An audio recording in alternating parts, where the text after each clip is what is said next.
For being aware in the instant from this and other information, don't forget to subscribe to our channel.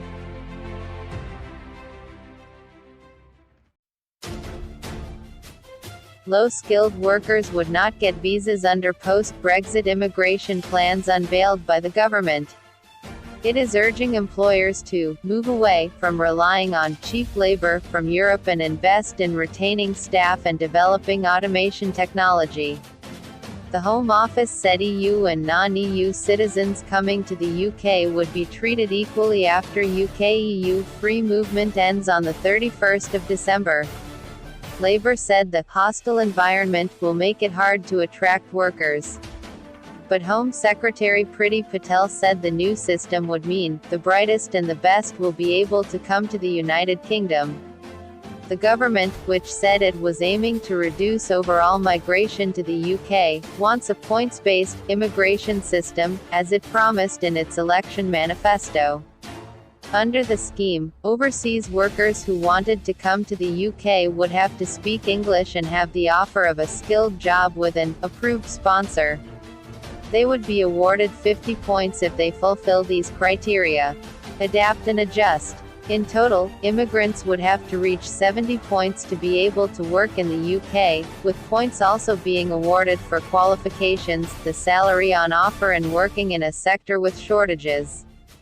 But the government said it would not introduce a route for lower-skilled workers, urging businesses to adapt and adjust to the end of free movement between EU countries and the UK. It is important employers move away from a reliance on the UK's immigration system as an alternative to investment in staff retention, productivity and wider investment in technology and automation, it said. Instead, it said the 3.2 million EU citizens who have applied to continue staying in the UK could help meet labour market demands. The government also pointed to a quadrupling of the scheme for seasonal workers in agriculture to 10,000, as well as youth mobility arrangements, which allow 20,000 young people to come to the UK each year. While the CBI welcomed some of the proposals, it said some firms would be left wondering how they will recruit the people needed to run their businesses. The Business Lobby Group's Director General, Carolyn Fairburn, said, firms know that hiring from overseas and investing in the skills of our workforce and new technologies is not an either-or choice, both are needed to drive the economy forward. The Royal College of Nursing raised concerns the proposals will not meet the health and care needs of the population, while Unison Assistant General Secretary Christina McConaughey said the plans spell absolute disaster for the care sector. The UK Home Care Association described the lack of provision for low-paid workers in the proposals as irresponsible, with a spokesman saying they were dismayed by the government's decision.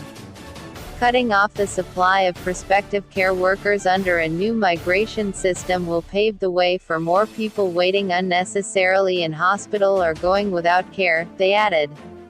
Meanwhile, National Farmers Union President Manette Batters raised serious concerns about the failure to recognize British food and farming's needs in the plans. And the Food and Drink Federation spoke of concerns about bakers, meat processors and workers making food like cheese and pasta not qualifying under the new system. The government's proposed immigration system represents a balancing act, broadening the base of skilled labor while restricting the flow of those seeking lower-skilled jobs. People wanting to come to the UK from outside the EU will find rules are being relaxed, such as scrapping the cap on skilled workers or the drop in minimum salary. But for EU migrants who are used to moving freely between Britain and the continent, the new regime will be something of a shock. Visitors can come for 6 months without a visa, but they won't be able to work. Those with skills must have a job offer and CL. Here the 70 points hurdle, and there'll be no work permits for migrants prepared to do menial jobs in restaurants, hotels, care homes and food processing plants. There is some flexibility in the new structure. But the question is, will it be enough to prevent labor shortages and companies taking their business elsewhere?